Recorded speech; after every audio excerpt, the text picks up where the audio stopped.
Hey everybody, welcome to episode 64 of the Club Lorcana podcast. I'm one of your hosts, Jeremy Bertarioni. With me, as always, co-host Zan Syed. Hello, hello. And we have two friends of the podcast with us here today. Welcome special guests Ryan Walker and Nathan Tripp. Hello, everybody. Welcome to episode 64. I want to be clear. These are also my best friends. Yeah. Wow, Yes. what an upgrade. It's really important. We had a really eventful weekend. This was our foray into the set championships. We're going to talk a little bit about it as sort of a stand-in for talking about the metagame. Metagame, of course, on the forefront of everybody's mind as we head into DLC Milwaukee. Our set championships that we did together, Zan, kind of a weird start. Why don't you talk about the very beginning of that day, namely the hour that we spent in a liminal space? Okay, yeah. So we went to CCS and we were upstairs all alone. There was a judge table and we weren't sure if the tournament was going to fire. But Right. It basically fired. So we go upstairs. Upstairs, CCS is never really where you want to be. It's kind of where they put the lower round seating of the tournament a lot of the time. So not really a welcome sight. But what's unique about this time is we went upstairs and there were no employees. There were no signs of life at all. It was just a couple of tables with some table numbers and a QR code. And Zan and I said, well, let's just get playing. And we started playing Lorcana by ourselves for like an hour. Yeah, it was very interesting. Very interesting. And then the judge came. Here's a spoiler for everybody for my two set championships. I played purple green Brainiac sort of as like a last chance for the deck, a last gasp of air to see if there was a chance I play it for DLC Milwaukee, and it did not deliver. Yeah, and I told them that a long time ago. We don't need to do I told you so, Zan. We can be bigger than that. We can No, be better. I can't be bigger than that. I can't. Brainiac, in my first set championship, I played against Purple Steel 3 times. I beat it the first time. Great. And then I lost to it 2 times in a row. That was terrible. That was the end of that set champ for me. And then the other set champs I played against Amber Steel 3 times. I beat it twice, actually. Pretty impressive. But then I lost to it once, and then I also lost to Red Green, which is a terrible matchup for you because they have access to a Pirate's Life. A fact that my opponent reminded me of after I conceded the game to them. They said, I still had a Pirate's Life in my hands. And I said, oh, wow, I still had all these. Zan, what's your take on still had all these-ing people in Lorcana? I think it's part of the game. Dang. Why? No, it's not. It happens after the game. I think it's exciting. I think it's actually very, very exciting. I think that I just want to tell people like I had all these. It's fun. Zan is I had all these guys for sure. Wow. No, I'm actually not. I had all these. I'm always like, I just don't want my opponent to like get mad at me after I beat them. But yeah. So, Jeremy, I mean, I think that part of Lorcana is like, like people are throwing their energy back and forth at each other, and you just need to practice like not being affected by someone else's energy. Totally. I can agree with that 100%. That's tough. But insofar as the metagame, All right, Nathan, what you got to say about that? Nathan, what do you got to say about that? Oh yeah, the whole energy thing back and forth, like it can be tricky. Like whenever I'm like, and this is something that I've had a hard time with, is actually when I'm winning and I get ahead, and then my opponent's just like disappointed or mad or whatever. That actually makes me play a little sloppy, which is bad. It's a bad habit of mine because I'm like, oh man, I feel so bad. Like they're like obviously having not a great time, and then that's bad because then I'm not necessarily getting always 100% equity out of like how I should be playing, and I shouldn't let whatever they're doing on their side affect me at all. You should be like Zan. He famously said on this podcast his opponent could throw up and he wouldn't notice. I remember, yeah. It's true. I don't care about their feelings at all, I think. Like 0%. I'm not saying that you want to care about their feelings. What I was saying was like I don't want them to think that me beating them was personal. Yeah. Right? Like 100%. I'm not trying to take it that far, you know, like At least when you're playing somebody that's not at this table. I don't know. Every time I play against Jeremy, Jeremy gets a little cutthroat when I'm sitting there across from him. Jeremy I has don't know what you're that talking about. energy for sure. You played him in a set I championship. will say, I was one of the Purple Steel players that was playing against the Brainiac deck, and I could feel as I was beating you 2-0. You weren't necessarily as mad at me as you were mad about what it meant for this conversation to happen. I think it was like the proving out of the deck. Like we've done it once already, right? Like we did it in Bologna, and that's probably why you didn't play it in Bologna. Yes or no? I just feel like That was a yes or no question. yes. So it felt like we were doing it again almost, right? We're going into Milwaukee. Is this like we're doing it again, right? I think it's a little bit disappointing that I take Brainiac out for one last chance to see if it can make it to DLC Milwaukee, and I play against Blurple 0 times in 2 tournaments. Like, come on, this is supposed to be 39% of the metagame. 36. It's so annoying. Like I wanted to see that deck like go, but then it was just a bunch of steel different decks. So I mean, I mean that's what it seems like to me, right? It's like set championships, and everybody has been playing Blurple because it's the most powerful deck, and everybody decided, well, it's set championship. It's not the DLCs. I don't have to take the most powerful deck. I can show up with whatever I want to. For what it's worth, Josh was also playing Brainiac, and he won. He made it to top 4. And then I crushed him. So there you go. And then he left the deck because he was playing Purple Steel, right?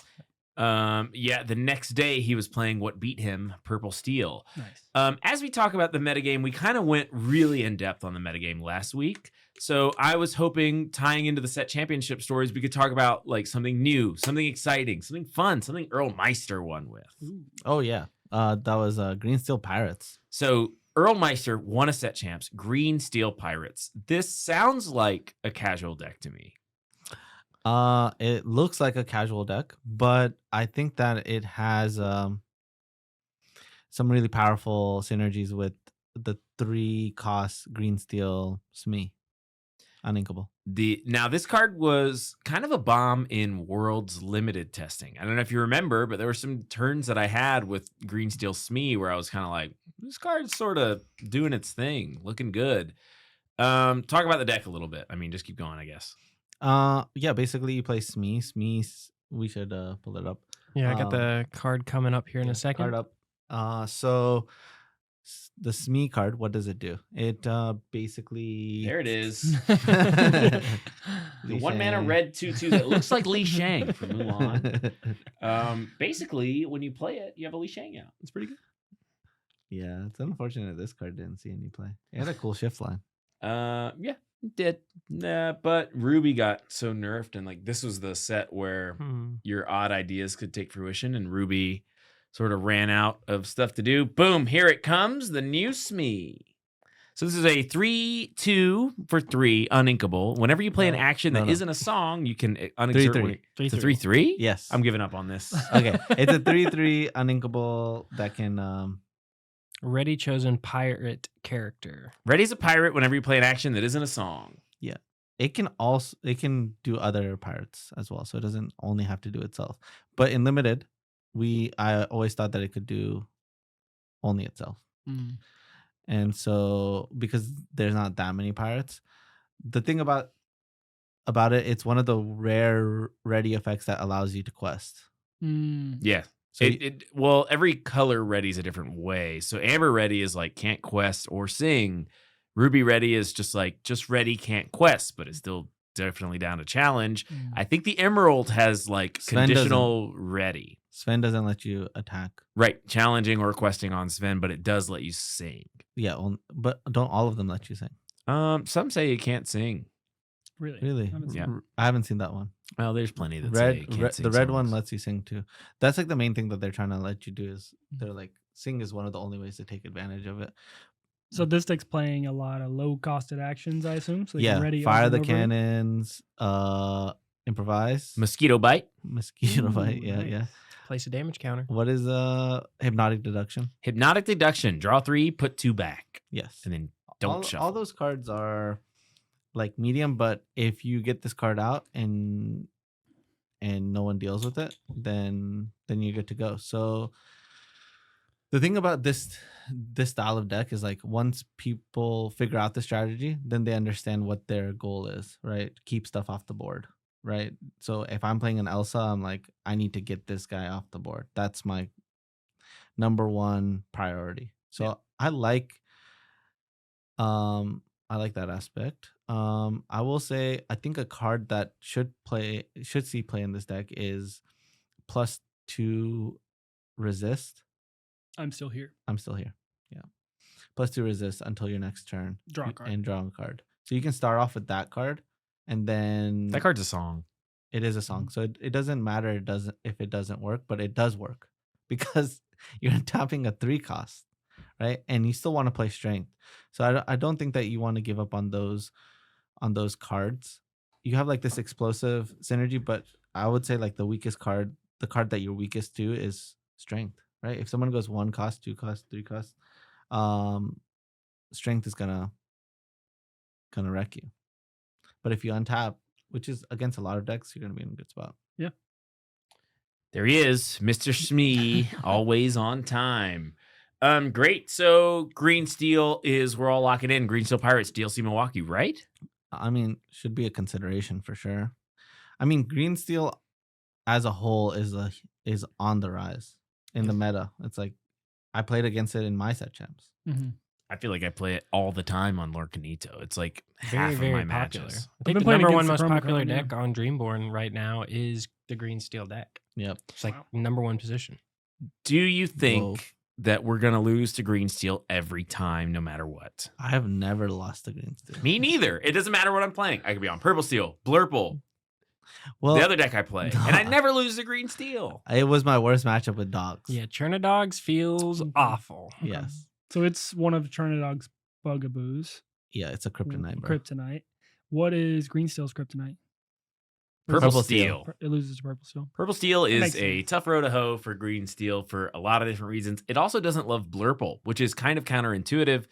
But basically, Blurple can put a little bit of a lot of pressure on really fast, and effects like Shift Elsa or Hades into the unknown your 2 guys so your Emerald Chromacon doesn't trigger, and then Quest with all my guys, including the 1-drops, including the T-Pos, suddenly you're winning the race. And that's never a situation the aggro deck wants to find itself in. I don't think that it's good against the current versions. Basically, the current versions are running 4 Chromacons. Mhm. Before, it used to play 2 copies. And so if it has a Chromacon game, which now it has the highest chance it's ever had, and you can mulligan for it, it makes it a really tough matchup. The card that Blurple would need to be playing in order to make it better is They Never Come They Back. don't come back. Oh, freeze 2 guys. Yep. Draw a card. They need that Notably tempo. not triggering Emerald Chromacon. Exactly. So Into the Unknown, They Never Come Back. Those type of effects. Cards that Obviously, let like Elsa that you he's jump talking them about. into the race. Jump them in the race so the Chromacons are bad. Exactly. So it's honestly, I still think that it's favorable against Blurple. Another problematic matchup I think is Amber Steel, because I think it's slower than Amber Steel, Mm-hmm. and like when you have the lady turn, you just pull really far ahead. Yeah. Right. Or if you play Tiana on turn 2, you're like, if they cast a strength with it, it's like pretty tough. Yeah, or even if they don't, and they're just like, let's play a game where I turn all my guys sideways every turn, and you do, and we'll see who gets the 21st. And Emerald Steel's like, I don't know if I like this game. Why am I at 12? yeah. Why am I at 12? Daisy Duck has to play a little bit of The like control role. exactly taking out Curse Merfolk, taking out Mulan, stuff like that. The control daisy is always one of my favorite daisies. I feel like a connoisseur of daisy ducks, and control daisy's great. I agree. I'm on the same page. Goblin Guide on blocking duty. Yeah, love to see it. All right, so that about wraps up set championships. Oh, wait, congratulations are in order. Zan Syed and Ryan Walker, congratulations on winning respective set championships at Gubu and Charlie's Collectibles in a row. Great job, guys. Ryan, you played Purple Steel. I did play Purple Steel. The question on everybody's mind, how often did you play against Blurple? Oh, 0 times. I ID'd with it in round 5. Good job. That's a very That's all you good gotta do. idea. Just yeah. ID with blue purple and you're good. And I wrapped up my top 4 match before they were done. I think they were going to game 3 basically. So I sit there and watch the Blurple player play from his side, and he lost a tight game 3. So I was pretty excited about that as well. And then I took it. That's my local store. So that's like the first store I ever went to as a card game player, and that's the first time I've won the set championship at that store. So that was pretty exciting for me, for sure. Okay, hold Nice. on. I just had an idea. New plan for DLC Milwaukee. We play Brainiac. We offer to ID our first round. They say yes. We're in the draw bracket. Blurple all day. No, green blue. Mm-hmm. Green Oh, blue. yeah. Yeah. 50-50 split between blue, Remember purple, in and Bologna, green I blue. got the draw. The whole thing was green blue. Green blue rest of the day. Except Okay, for well, except never for mind. one table, which Brainiac played against. Every table was green blue except for the one purple player. Draw bracket looking stinky. All the Yeah. blue I don't decks in the love draw that. bracket for sure. Yeah, green blue was there. Oh well, not a good idea. And then you also played Purple Steel. You had a great time at Charlie's. Yeah. Is there anything you'd like to say? Did anyone still had all these you? And how did you react when they did? I mean, I beat all my opponents, Oh. and I played against Blurple round 1.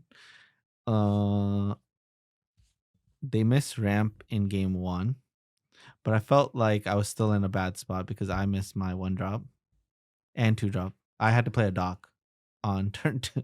Oh, that's Gross. awful. And I lost the die roll. So I thought I was going to lose that one for sure. But I managed to just somehow squeeze it out. I was happy about that. So I 2-0'd Blurple, and then I never played it again, and I won the tournament. I feel like I got super lucky to dodge Blurple. You know, in the last tournament, I was just like, please let me just only play against Blurple.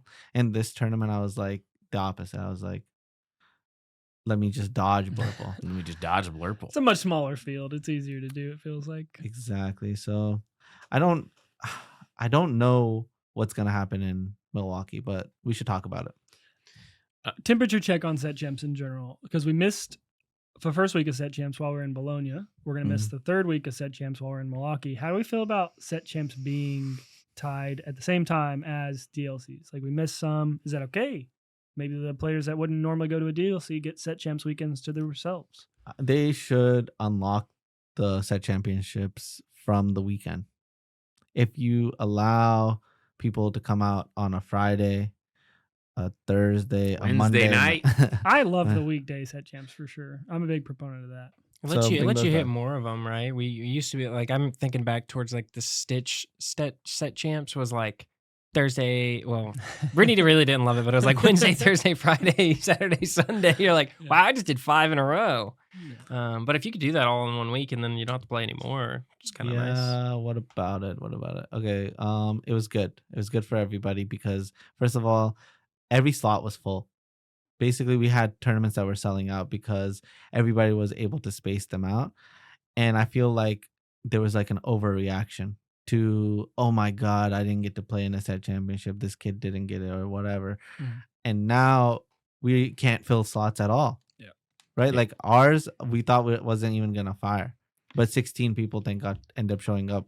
And some people were like, just happened to be swinging by CCS and were like, I guess I'll play. The Ashik brothers came by and were like, you guys have probably already started. It was like 10 minutes after start time. We were like, no, you guys can play. Get Because in. they made it 16 and we were Oh, at 14. nice. I was like, you guys should play. It's big.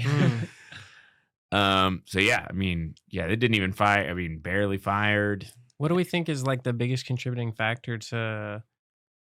They have continued basically since the first set championship to like reduce. I mean, it's the cards. I Prize think- cards are worth less now than they were. But this Well, was this was probably the best one since Stitch, right? I disagree. I think that this one is really bad. Why? Because if you brought Fabled product, you got another Maleficent. Oh, that's true. And then they give you a Maleficent just for playing in it. So they're flooding the market. They are, I mean, creating Lorcana inflation. Should have been Dumbo. deflation. Oh yeah. Well, that- China got yeah, Dumbo. China gets Dumbo, so it's like, That why would don't be we? cool. Do you think that would you think more people would have showed up if it was Dumbo? 100%. 100%. Okay, so that seems like easy, right? And then what does Ravensburger lose by making it Dumbo? They decreased the price of Dumbo. Which, how does that affect them, though? Dumbo sells on the secondary market. That doesn't have anything to do with Ravensburger. Exactly. So I think that would have been a great idea. Why offer that to China? They offered it to China because the China market's not doing well. So they were like, let's give them something that they get and no one else gets. But what did they do for us? They were like, you get a Maleficent. And we're like, what? Yeah, she's at a whopping I have $2 now. Too many. So really cheap legendary. Exactly. So I'm not like, also you're not making an environment for anybody to play a red card. Unplayable doesn't help. Yeah. They're gonna fix that with the next set. They're giving the red cards some juice. I don't know when you want to talk about spoilers. I feel like right now we should all be really focused on Milwaukee, but the red cards are coming up. Well, let's just talk about the one card that makes red cards look so silly. The elephant in the room. This is a spoiler from the new set. This is one that Zan was eager to talk about. All right, Jeremy's camera. Boom, you're Jeremy's nailing it. camera. I'll just read it. This is the Junior Woodchuck's Guidebook. Yep, there it is. Everyone can see it. Great. I'll explain what it does. You can't see it all. I'll explain what it does. It's an item. So this is great for people that are excited to cast items again. Items are back. Here's what it does. It costs 2. It's inkable. Don't worry. It's purple. When you play it, it doesn't do anything. So it's not like Popsicle. It doesn't just do something when it enters. By the way, you can pay 1 and tap it to banish it, to draw 2 cards. Uh-oh. That's really good because now on your turn 3, if you want to, you can tap, you can exert 3 ink, play this item, put it in the discard pile, and draw 2 cards.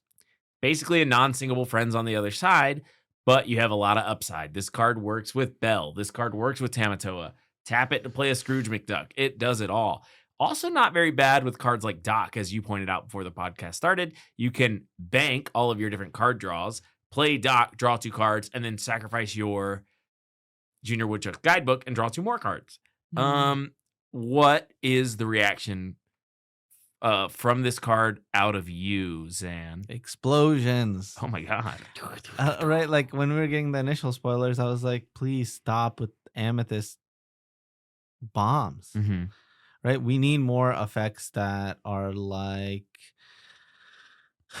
we need to give the draw card should not be tied with amethyst. It should be something that is universal to all the colors. Yeah. Right now, it seems like the gap between Blurple, Purple Steel, it's just going to get bigger and bigger. Those 2 decks are probably going to continue to reach for the stars because the type of cards that they're getting to ramp into or play early like this is just ridiculous. Because if you even think about some of the gargoyle synergies, Yeah. which is like, oh, if you have 3 or more cards, your gargoyle stays exerted. Mm-hmm. That is so easy not to happen when you have a card like Guidebook. You just spend 1 your next turn and draw 2 and then Suddenly you have 5 cards in your hand. You just keep playing the low resource game, right? Like end your turn low, end your turn low. Yeah, just end your dump turn your low. hand, get rid of it all.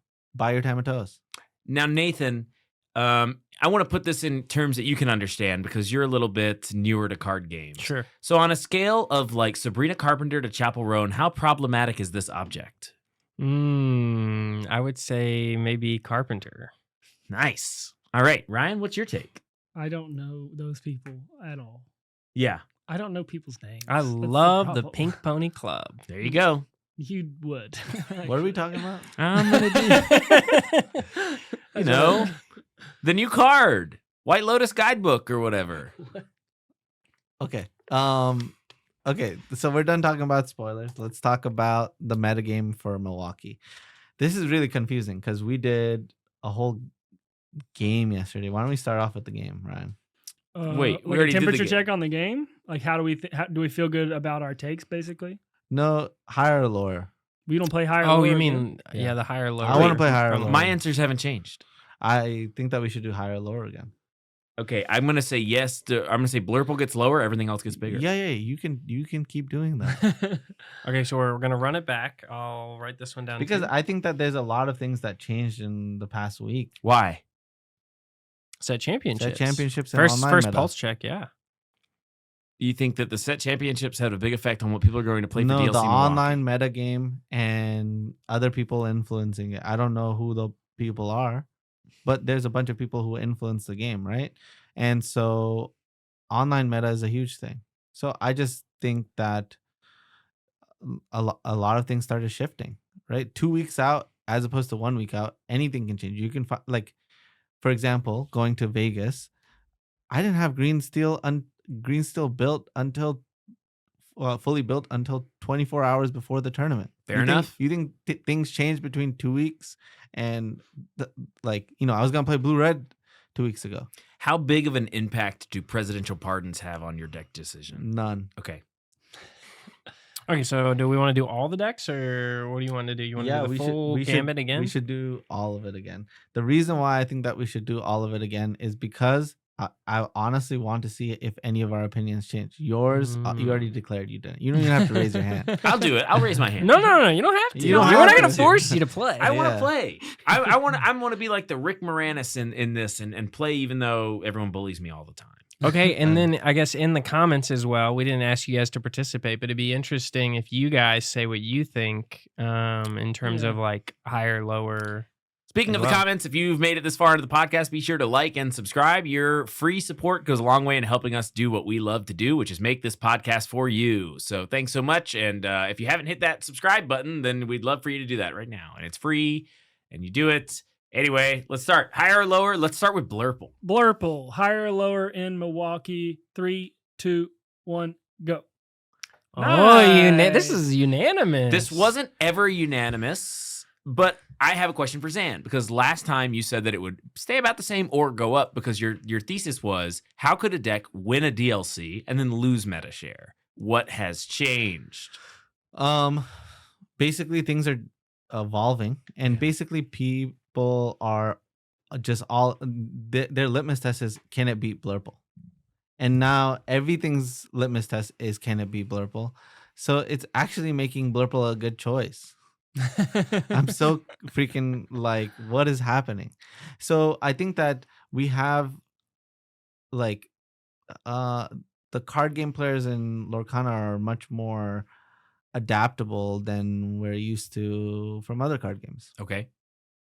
So I'm like, but the day before the tournament, things can change. So that's what makes it really difficult. Like, for example, green blue was like my top choice going like the week before what do you call it, Stockholm.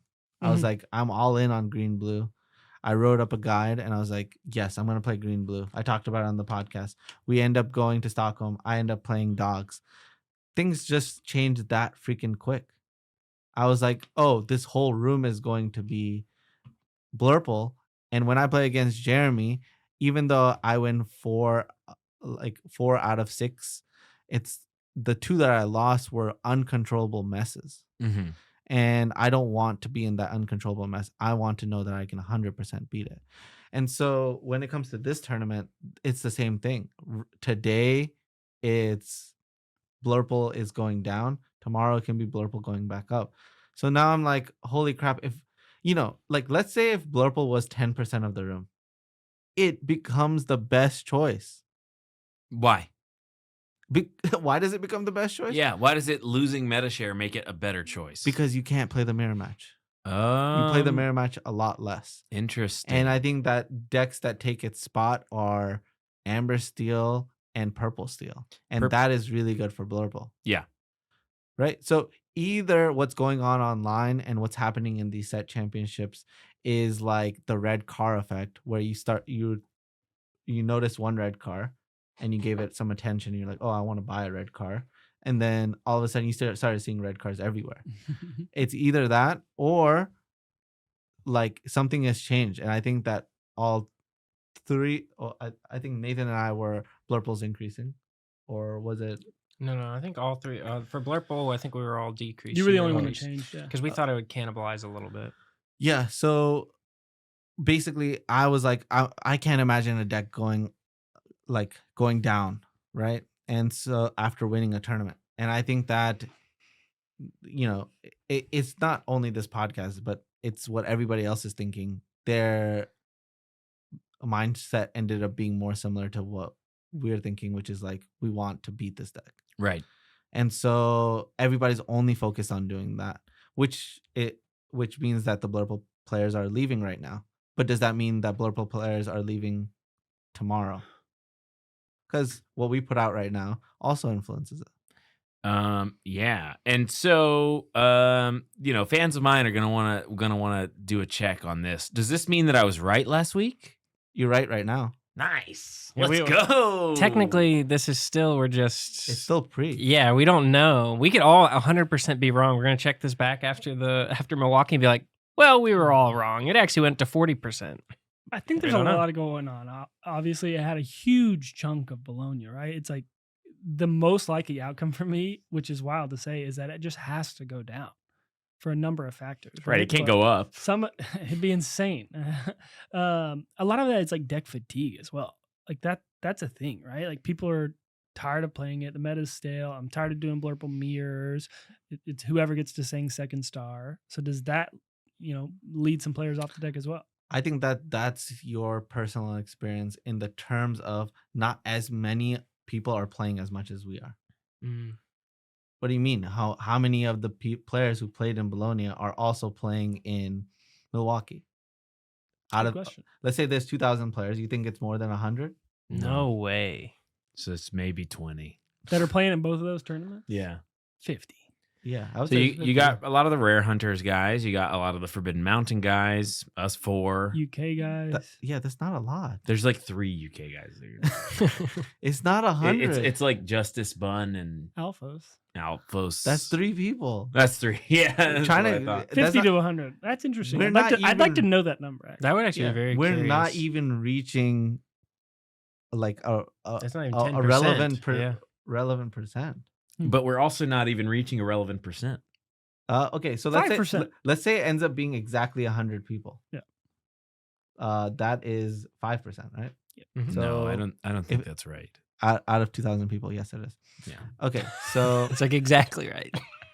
that's so There's no way to It's a know small once the percentage, numbers yeah. get that big. So I just think that we are seeing it from that perspective. I will say, like NA players as opposed to EU players have different tendency. Like for example, well, I think that at Continentals for each of them, they both had the same result, which was Blue Red saw play in both of them as the highest played deck.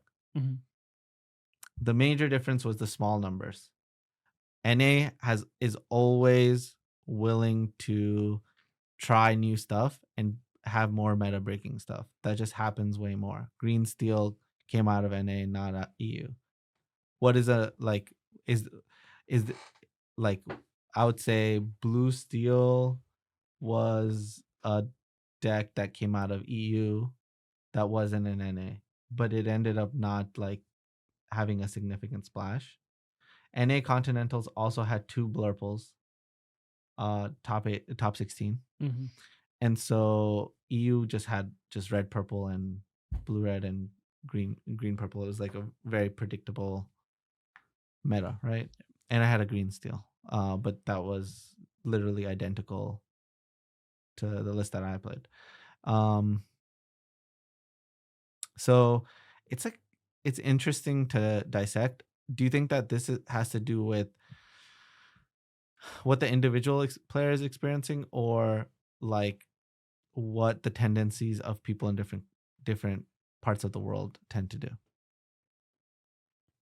I think it has to do with the tendencies of people in different parts of the world. I think this is like a trend that we've seen a lot. They're just a little more conservative about trading card game deck selection in Europe.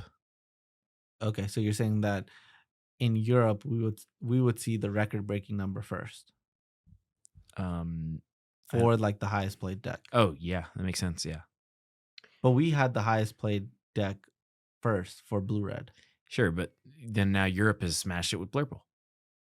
I mean, this is the highest. Like we, blue red had just hit 28%. This is the first time we broke 30, and we not only broke 30, we're closer to 40 than we are to 30. Right. So that goes along with what I say. I think Europe is more likely to have a higher metagame I know, but share of the top It's not deck. enough sample size, right? Because we said it first, and then you get what I'm saying. You're asking what I think, though, not what like we could conclude with evidence. Obviously, I agree that it's not a high enough sample size. This is like me postulating. So what do you think? You're a data guy.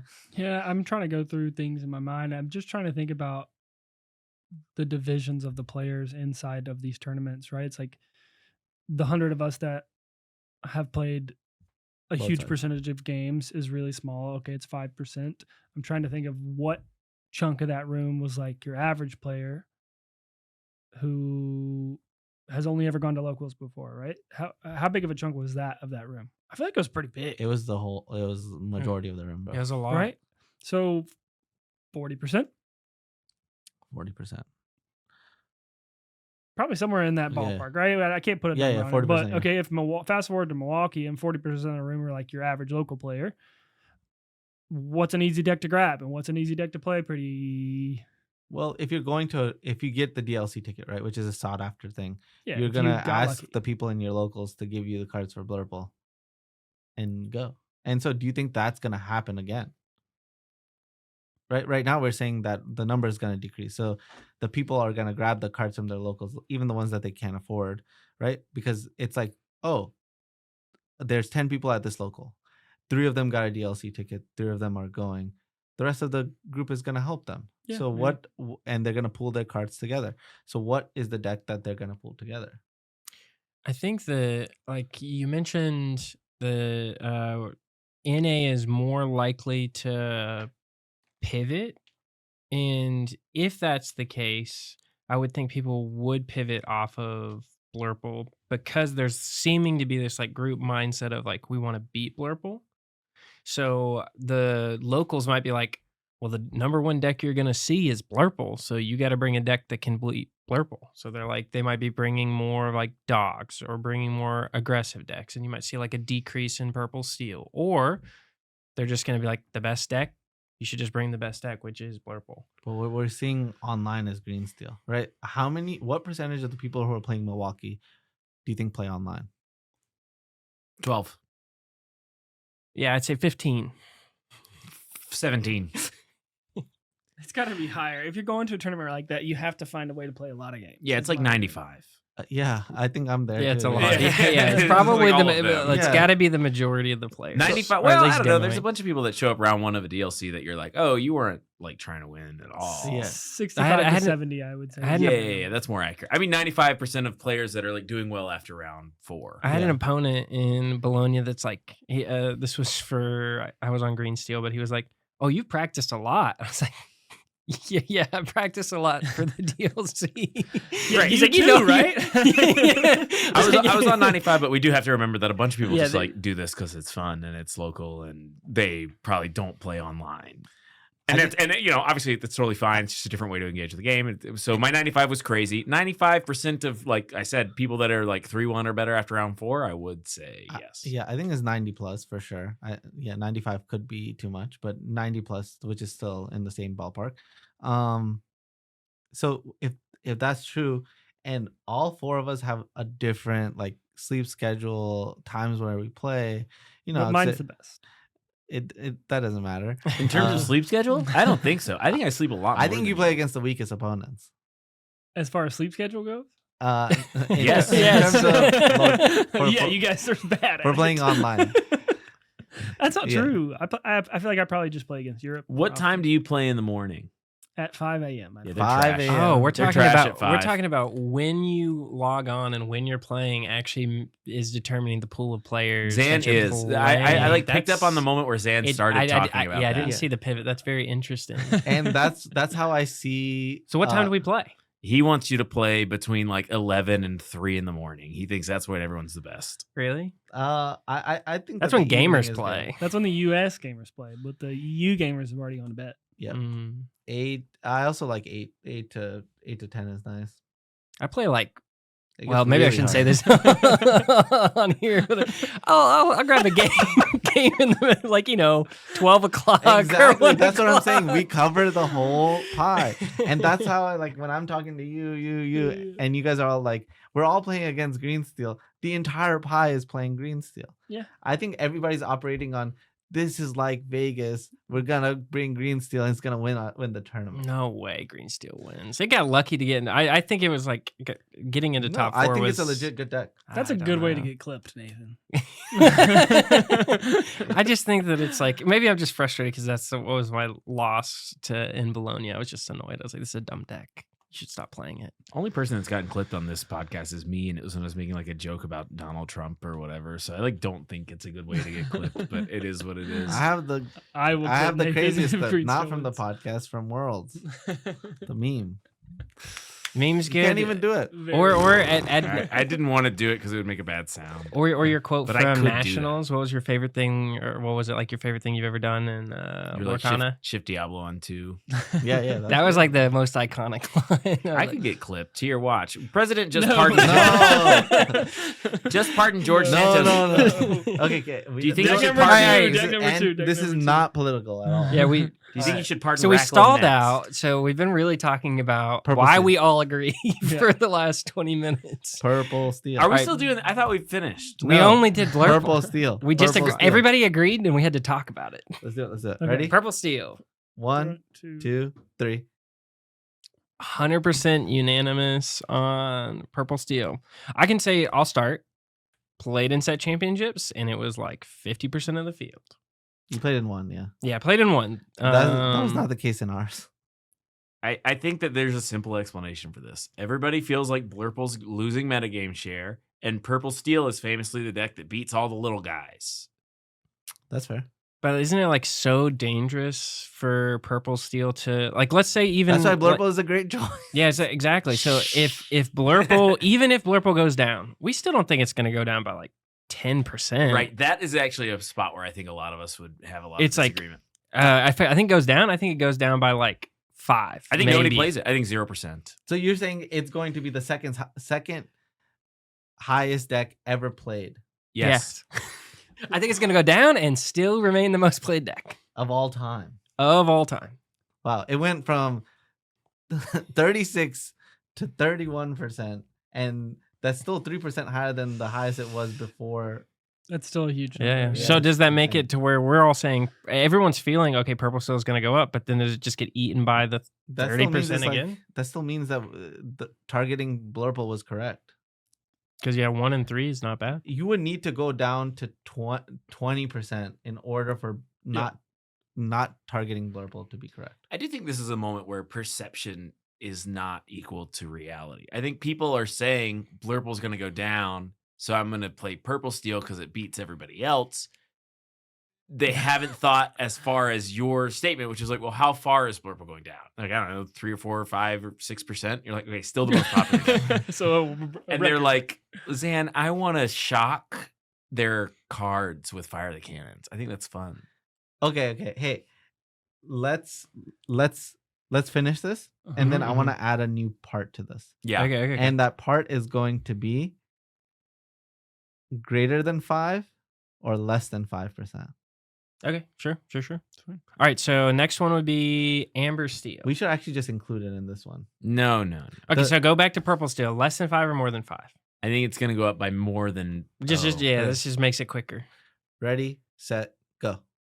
more than I 5. could have did that slow, but yeah, I think it's right at like I think it's at 6. I think it's gonna Go it's down been to at 30? 14%. It's gonna go up to 20. Oh, wait, which one were we doing? I thought Purple we're- steel. Oh, You just said purple steel. I said purple steel. Yep, Well- that makes sense. Sure, I agree. Yeah, one thing I'm thinking about with Blurple is like, what's the lowest like floor you'd be willing to accept with Blurple? Like in the craziest world you can think of, what's the lowest percentage Blurple gets to at Milwaukee? In the craziest world of a huge decline in Blurple, what's the floor? 20. Yeah, I don't think it could ever go down. Which more was than the that. second So most. it's never going below a fifth of the room. So if you're gonna play in day one 8 rounds, you're gonna see it at least twice. Yeah. Okay. This is what I'm gonna say. Even if it went down to 20%, that means there is some mind altering thing that's happening in Lorcana where people's like perception of what they should play is changing that fast. Right? It By that won much the last after it tournament. won. Yeah. What would you say? Okay, so I think we had this discussion at a different point off camera, but when targeting decks, this is obviously a crazy meta share, but like, what is like a percentage, like as we've approached previous DLCs, that like, if you're gonna try to target and beat a specific meta deck, is it like 15% enough, 20% enough? We're talking about this is like trying to target a deck. Blurple is at almost 40%. Like, at what point does it still become just it's still a target because it's above 20%? I Or like, will what's the say threshold? The last time it was like this, but we weren't recording meta shares, was red purple set 3 CCS. Okay. So I played amber steel flutes. Like nobody was playing flutes. Was that the 2022 uninkable one? Yes. Yeah, that one. It was the first time. And so I went straight undefeated in that tournament, right? 8K, what was it? Day 1 undefeated, day 2 draw undefeated all through top 8, and my last round opponent was Ed, right?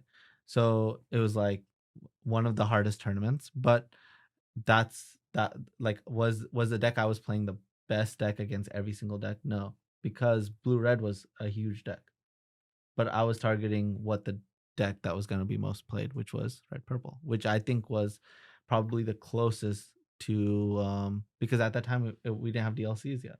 Mm-hmm. So I would say that was like a 40% room. Like So much red purple at that time. Next deck. Amber Steel. All right, we're going to just do a quick double thumb. So first we'll start with, is Amber Steel going to go up in percent or down in percent? Be interesting to see what people say versus last week. 3, 2, 1. All right, That's the same thing we said last week. Yeah. I think we said last time that like dogs was going to eat some of the percentage was the reasoning. And then you guys. Yeah, I did like your argument. That's fair. But I just think that section of the room that we talked about, the average player in Bologna, that section of the room in Milwaukee is very apt to play Amber Steel. I think Amber Steel is just more popular in the United States than it is in Europe, and some people are just never going to get off it. And it was already at a really low number in Bologna, so I think it's just likely to go up. All right, so greater or lower than 5%. Like, how confident are you that it's going to swing a lot? Greater or lower? So greater or lower than down is lower than 5%. If you think it's going to change by a lot. Okay. All right, 3, 2, 1. So everybody says less than 5% except for Nathan. Nathan Tripp, explain your reasoning. I think it goes back to like, I think dogs, it made multiple into top cut. I think it's going to cannibalize on it, and you're going to see a shift of over 5% move from Amber Steel, which I don't remember exactly what percent it was at, but dogs is at 6%. I think dogs goes to over 10%, and it eats that from Amber Steel. I mean, it was a 19% deck. I think that Amber Steel player is what is an Amber Steel player most likely going to become? That's the question. What do you Purple think? Steel. Exactly. But either way, it still cannibalizes it, right? And what if if you have it go into Purple Steel and dogs? That's why I think that they just switched spots, right? Purple Steel was 14%, Amber Steel was 19%, and that's how they just switch spots. I see those as mostly switching spots. My prediction is like, I don't know. Yeah. But you guys all said lower than 5%. 5% is a big swing. It 5% is a really big swing. Yeah. Like it's got to be like, I think that you should say lower than 5% when you think it's exactly 5%. Sure. I think it's a comfortable deck to play as well, right? If you played that for 6-7 weeks and you've done the same thing for 6 or 7 weeks, you're like really, really comfortable with it, and you're not going to switch 4 days before Milwaukee because that's what you know. And you probably played it at Set Championships. Yeah. I don't think that's a huge problem because you can just play online. So I think that when people are playing a lot before a tournament, they're testing the thing. People just hate losing to a deck. So if you're playing Amber Steel and we're seeing Green Steel and Purple Steel online, those are the deck that they're beating up on is Amber Steel.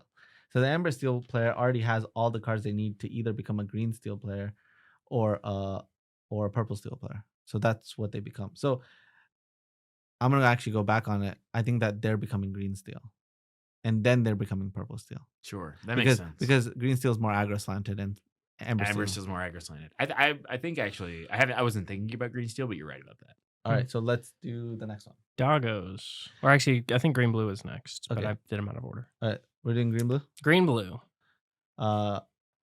Ready, set, go. I really want to do stay the same.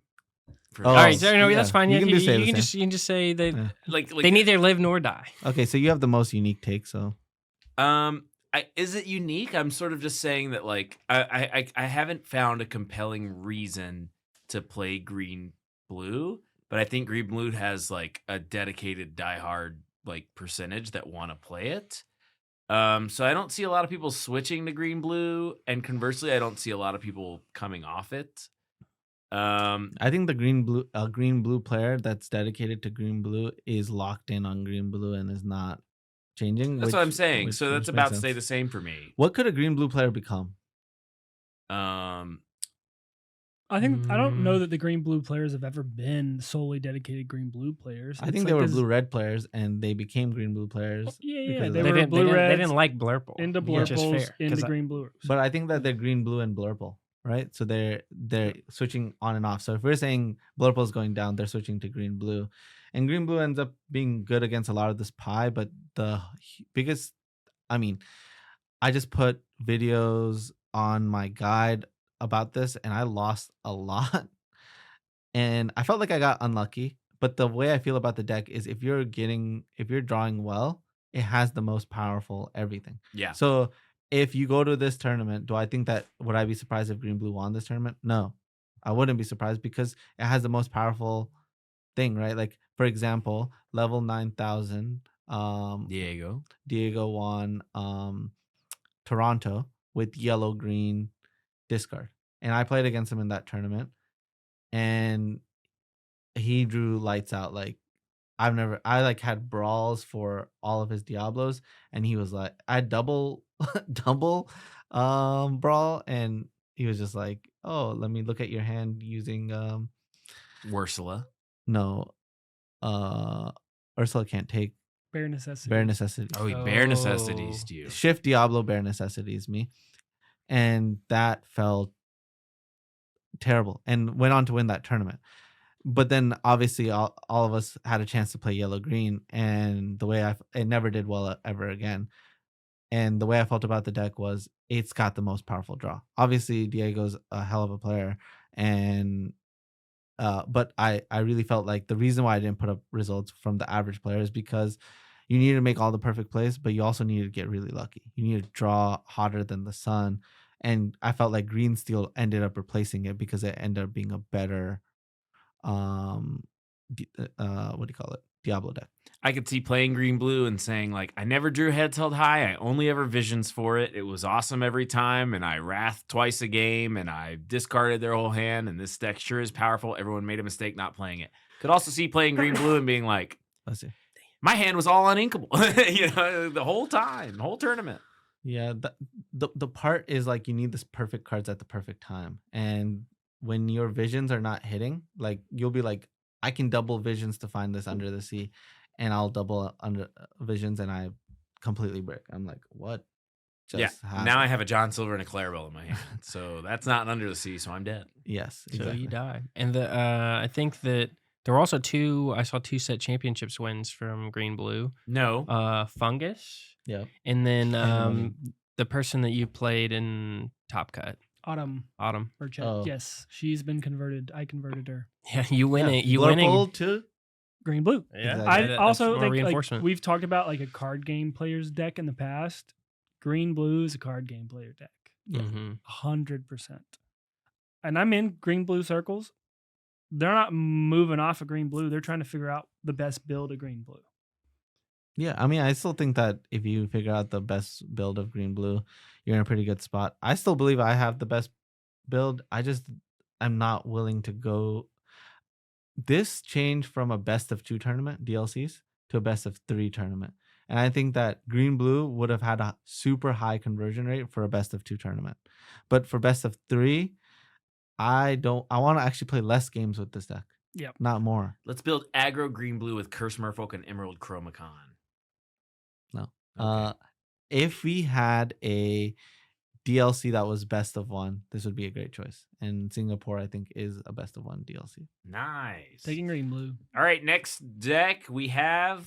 Well, we didn't do the percent above. I or- don't want to. All right, we're going to do doggos Low. then. No, we're doing the percent. Doing the For percent. green blue. Green blue, higher or lower than 5% change. Higher Higher, or lower lower than than 5% 5% change. It's like the whole thing we've been doing the whole time, right? Go. Yeah, all I was thinking, it's going to change by a few percent. But I thought that you were gonna say it stays the same. I did say stay the same. But that was So all, that's still that's zero, lower than zero, 5%. zero. Yeah, he's right. Yeah, yeah. Zero is the same. All right. Okay, what's next? All right, This made me a thought leader. I feel like I'm a thought doggos. Let's do leader because doggos I'm real quick. killing And it. doggos is the last one, I No, think. green steals out. Oh, and then we have green steel. As All the right, spice. ready? this is higher or lower in Milwaukee doggos. 3, 2, 1. Beats Blurple. A lot of high-profile players played it in Bologna. If you're a Sailor fan, if you're a Syed fan, you're sleeving up dogs. I mean, it had the highest top 8 conversion rate out of any deck. Higher or lower conversion rate from green yellow. Conversion. Purple steel went up and green steel went up. Yeah, so probably lower. But does it change by more than 5%. 5%? Higher or lower than 5%. Okay, I just figured out it what was needs to happen. 6%. We think it's gonna be? I at said, yeah, I least think it's going to 11. be 11. That would be my amber steel. Okay, so now we have think green steel. green The thing steel. about dogs is actually, it's like Lady and the Tramp, and you're like, oh yeah, this is gonna be fun and easy, and it's like hard as It's like the hardest deck. I'm like, I really would say it is the hardest it's deck the to play. hardest deck. It's the hardest deck. I It think is, yeah. I think that what deck is the easiest? Blurple. Blurple. It's probably Blurple. I was gonna say Blurple. It's just got such a consistent, like, 1 ramp, play a 4 No, drop, no, no, go no. into your 5 It's drop. amber steel. I thought 100% that was the It's answer, amber 100%. steel. It's actually amber steel. They Because- say I- that, I think so. finishing Sky with and Amber Braden are saying Steel- that Amber Steel has a really high skill ceiling. no, they are capping. Okay. I think that their, it's like their take is cooked. I mean, I think that often Chopped. a lot of players, whatever deck that they're playing, they believe is the highest ceiling. As a person who plays all of the decks, we should just make a hierarchy right now. What out of these? What? Let's start with the first one. Which one? Now? Blurple easiest. No, Blurple's second easiest of this list. Okay. Uh, Amber Steel easiest, then Blurple. Dogs is the hardest. Dog's the hardest. What about Purple Steel? Pretty much right on line with Blurple. You play your guys. Yeah, your whole plan is like, let's just go curve. Yeah, curve and then kill their guys and then quest with my guys when the quest is good. Yeah. I don't think it's that I complicated. think green blue would be next hardest after yellow green. No. Green Blue's kind of easy too. Green blue's. I think it's easy. hard to play it really well. No, you have the least amount of decisions. What are you gonna do? Not ramp onto? Yeah, what are you gonna do? Not Wrath when you need a Wrath? Green blue, green steel. I think green steel like, is Under the actually Sea is not a got hard a card little to bit of play. complexity. Oh, does this put all your guys on the bottom? 1 drop, 2 drop, and then you want to Play go Chroma Con. All right, never mind. Okay. So the only complicated deck to play, you heard it here first, is Dogs. Turn it dogs. Okay. Let's go dogs first. Let's go. I'm gonna say purple steel second. Mm. I'm gonna say Blurple third. I'm gonna say green steel fourth. Okay. Blue green fifth. Amber still getting that 6th place Yep. position. I think Blurple, the first few turns are pretty easy, and then your mid game can get a little. You're making decisions. Do I take a turn off the draw here? Do I play Hades or Elsa? It can get a little tricky in the late. I will game. say I stood behind like 100 Blurple players at Bologna. Not one player that I stood behind made like the same decision that I would make. Right, so the deck's has a little bit of a branching path once you get past the first 3 turns are. But pretty I much also on a stood rail. behind a blue-green player, and they made every decision I would make because they had no decision. No decisions. Yeah, I think green blue's easier to play than Blurple. I would say. Have a lot less cards, well, Yeah, depending. It's just less decisions, 100%. And Can't those argue that. 2 decks go longer, so I got to see them more often. True. I Yeah, didn't because really. you're not about to go bird some aggro deck beating a Blurple character. But Churn of That's never Dogs gonna takes happen. such a long time because sometimes you're just like looking at your opponent and you're like, I still can't quest. And they're like, Turn- Oh, turn 5. I still can't quest. and they're like, are you gonna quest? Nope. Turn Then 6. you're probably gonna lose because I'm questing with my 3/4 vanilla guy that I played. Oh, 'cause cool. I'm a genius. All right, now let's move on to this bag of candy. Oh, Candy. No, we still need to We never did green steel. Green Steel. Oh, this is. We don't played have to it. do this. Let's It do it. has to go up because it was 0%, and now we think it's gonna be. It was it's gonna be 2%. It more was than- 2%. Okay, let's Ready, do it. set, go. And then ready, set, go. Okay. Did we have to do that? And That was hey, pretty good. I no, think they this is appreciate we that. haven't done the most important one, which is Blurple. Greater or Oh, less we than didn't do it. 5%. That's the most important one. Yeah. Because it's easy to say it's going down, but it's hard to say is it greater or less than. Yeah, this is this gonna is- be a tough. this This is is where I gonna have to be put the my. one- This is where I'm gonna get. This is the only one I cared about the whole time. Because it's easier to say it's going down. Give me a second. Are we doing Everyone it- cook. Everyone cook for a Are we second. doing it in our world or a hypothetical world where werewolves are real? That makes no difference. Okay, I'm gonna go in the world where werewolves are real. Okay. Actually, I don't even know my answer. Yes, I actually, my hand is up and I still don't know my answer. Okay, so hold on, Zan. Think about it. There are werewolves every full moon. They Dude, go out. this is destroying my brain. It's like a half. That when the moon is full, it's like a person turns into like a half wolf, half person. Okay, so Once in a blue moon. No, every full moon. Do we think that Jeremy is an energy vampire? is it going? What? Okay, ready? No. I had a bunch. Oh, so up is what? Up is more. Great- It goes down by greater than Greater or lower than 5%. Hey! Nice. This is the old fashioned. Okay, why? Why does it? I just think so many other decks are gaining. I think it has to come from somewhere. I think 36 is an insane number. That means it's going below 31. Yeah, I think that's not even that. Okay, that's fine. I think that all of the other decks, it was kind of crazy to say they would have a bigger than 5% swing. I think Blurple almost has to have a 5% swing or better. That's how I feel. Dang. I'm willing to be wrong, but I'm also not willing. No, I'm no, not no. a coward. Yeah. I feel like that's most in line with, like, when you said it last time, it was easy the way that you did it, right? Because 36 is the highest it's ever been, Right. right? And NA just does things a little bit different. That's how I'm. I'm trying. I think I'm so- being consistent. All right, Ryan, why? Yeah, I mean, that's 100% the case, right? It's the easiest deck to have a 5% swing because it had the biggest piece of the pie. I think the deck fatigue is real, and I think people are willing to move. Dang. Okay. I feel like I wish we could. I haven't seen Dumbo draw a card in years, by the way. That card never He works always- anymore. That thing the dies dude is instantly. Income. I don't know. I win with that card all the time. Right, you okay? Well, whatever. Anyway, let's eat this bag of candy. Tell me about it. Where'd it come from? I mean. Wait. There's something important here to dissect, bro. There is. Yes, we haven't even said why we think it's gonna be less. Why do you think it's going to be less? Again, it won, and I'm like, I am like, it feels crazy to me. I'm like, this is like the most important thing. It's like, 100%.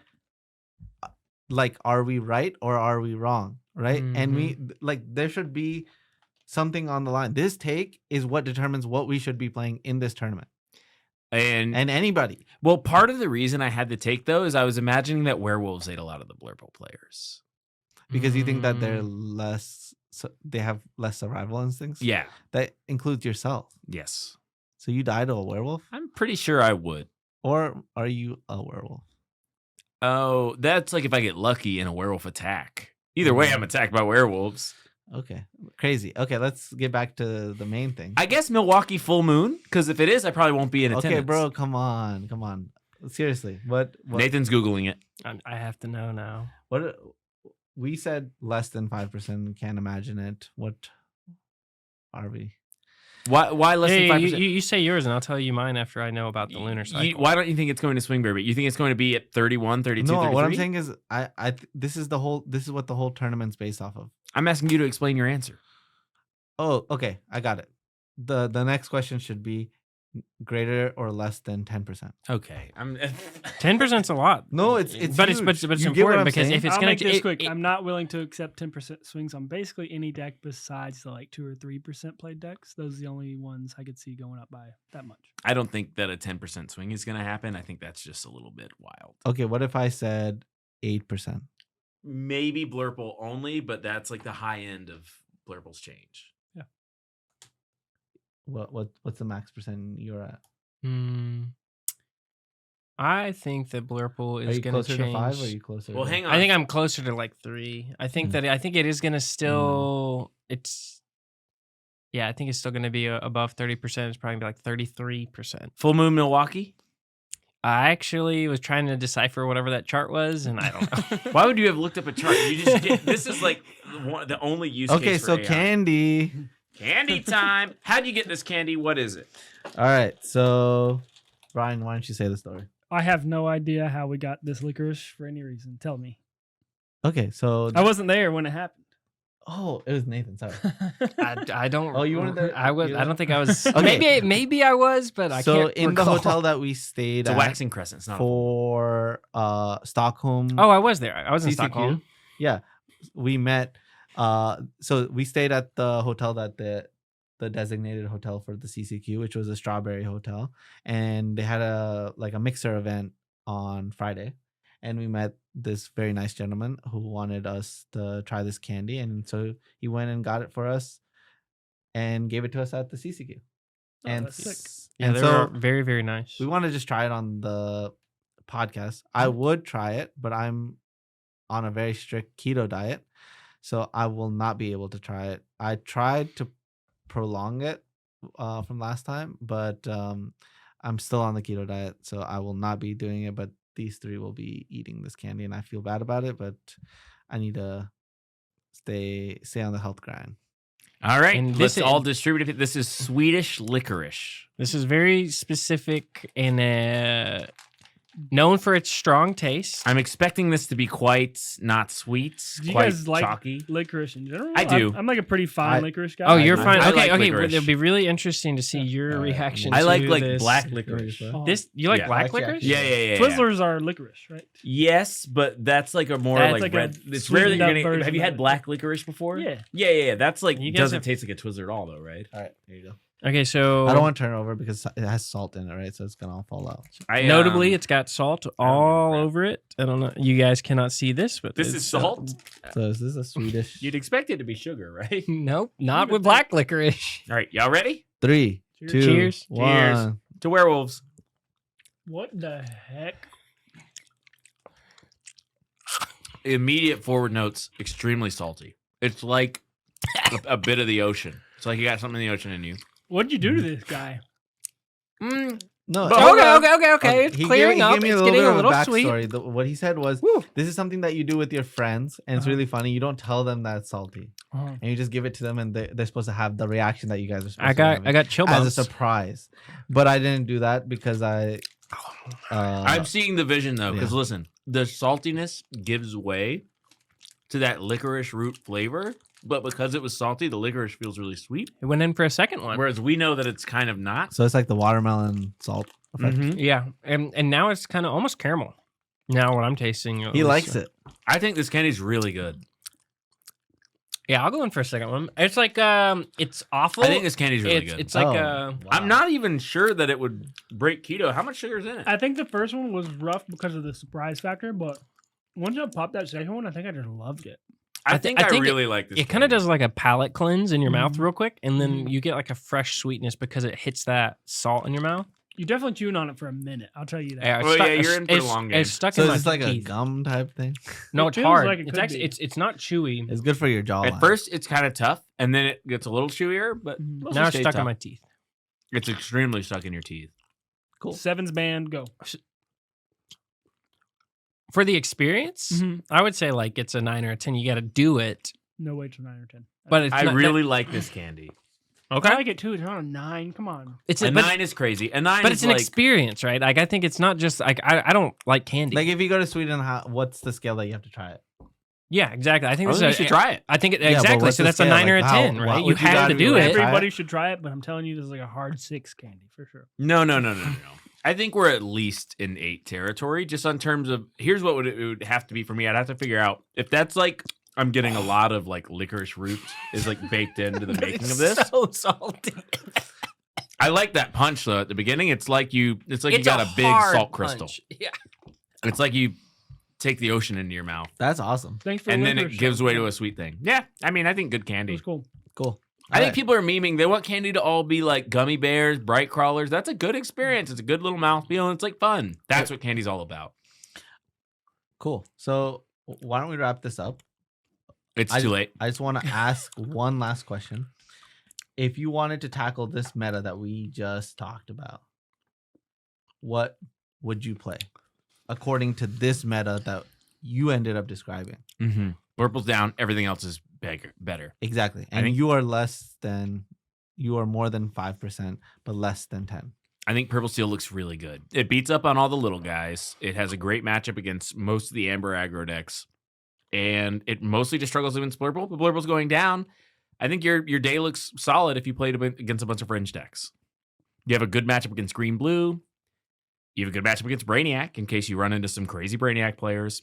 I think that you beat like the weird decks and you beat the normal decks that aren't Blurple. I think it looks like a great tournament for Purple Steel. It's really, really tough. Really tough. part of me says just play the best deck in Blurple, the most powerful deck. But I just feel like I'm getting hyper targeted a bit as a purple player, so that scares me. I know green blue has its inconsistencies, but I do think it has a really even matchup spread through the field, Mm-hmm. and I think that would be my best way to tackle this kind of meta. Love it. Go for it. Based on my predictions,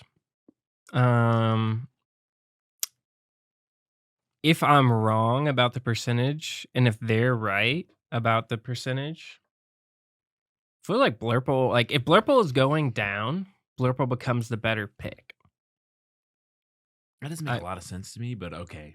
What do you mean? Blurple becomes a better pick I think if it keeps going down. What do you mean? You have less chance of playing the mirror match. True. That's and good, but Purple the mirror Steel match going is- up is like Mirror nom, match nom, is nom, not nom. skill intensive. The best Blurple player does not win every time. Sure, but it's 50-50. You get a coin It's flip. not. It's not 50-50. You think the worst player wins the majority of the time? I You're think saying the player going first. no. No, it just depends on the cards you hit. It's the draw. It's the sequence of when you draw what card. So is that not? How's that not a 50-50? Don't you have the same chance to draw the cards well than your opponent? What I'm saying is you don't have control over the outcome, right? Like if you're playing a mirror match, you want to be able to outskill your opponent. Right? Agreed. Like for example, Nathan and I are playing in a set championship. What was it, set 6? And we're both playing blue red. Yeah, That's sure. the last time we played against each other. Yeah, I know. I have a horrible memory. Okay. Yes, we played against You were each at other. the event in your head. He wasn't there yet. He's still working on it. I'm like, We both played blue red exact same 60, Sure. Yes. right? You won the die roll. Sure. It wasn't close. I 2-0'd you, not close. And was my draw better than yours? Your draw better than mine? No, you had ramp on too. You had everything you needed, Mm-hmm. and I had everything I needed. But there was we just needed a nickel and dime. And then after the match, I was like, hey, this is what you should have done, right? Like you went like hideaway on a stone dragon. I was like, Good what old are you doing? hideaway. Right? And so it was like a complicated matchup, and it was about nickel and diming and then using your hideaways correctly, right? So there was game to it. Whereas this Blurple matchup is like, oh, I drew my draw 5 cards and I had the like perfect curve, and I also won the die rolls. It was like a whole bunch of luck things. Let's That's just what do I'm it like. in a way that Americans can understand. What deck does SpongeBob play? Oh, definitely Amber Steel. Right? What Blue- deck would Squidward play? No, blue green princesses. No. Assuming out of the meta game, SpongeBob's on Amber Steel. What deck does Squidward play? Blurple, right? Okay, this Octopus. is What about Iron Man? What the? I don't know. That'd be green blue. Green blue. No, is a good no, we choice. already said that Purple one's- Steel is what I think. It'd be Iron Man's on. dogs. Oh, 'Cause Iron Man's it's on the- dogs. Dang, he looked But- hard. I think that I would say Blurple. If things are swinging the way they are and Purple Steel is going up, I think you eat Purple Steel, and then you're like, okay, if I'm not hitting the mirror as much, Purple Steel's getting played more. The biggest concern there would be the doggos representation, but Yeah, I think dogs. Right? I still think that the number 1 target is still purple steel. None of us think that any of these decks go up more than 10%. What if these mental gymnastics are just too much? We're doing too much. Do you think every player in the field should be doing this mental gymnastics of like plus minuses, what puts me in the best spot? Or should they just play the deck they're most comfortable on? I think that there's like a bit of like we're doing it for them a little bit here. I think it is important because ultimately you want to bring what's best in the room. That's like the most complicated question ever. I think everybody's situation is so different that if you were like, hey, what should this player in the 2000 player pool do? And then you were like, this person's this situation. I have to like see their whole life. Yeah. Like I would need to see like a recording of all of their card game experience to be like, oh, this person is capable of switching decks, and this player is definitely not capable of switching player. I think that one thing that I've learned between me and Jeremy, because Jeremy is the other card player that I've spent the most time with, I also know that Jeremy started playing card games way before I did. That both of us have a completely opposite learning style and application of ideas. Like the way that we do it, I think the first person to point that out was Albert, right? And I was like, oh, I never thought of that. Right. He was like, you're a deductive player. You look at the end of the game and you sort of backtrack to now and then use that to make decisions. Whereas Jeremy's like a dumb guy. No, he said that. No, he said I was an inductive player. Yeah, we were but left there's to nothing- we were left to postulate that probably meant I was like a dumb guy. No, I don't think. I think that you can come from both sides, either ends, and get to the right place.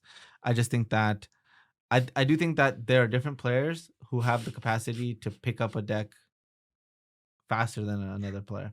But I also don't think I also think that majority of players can't build a deck like last minute.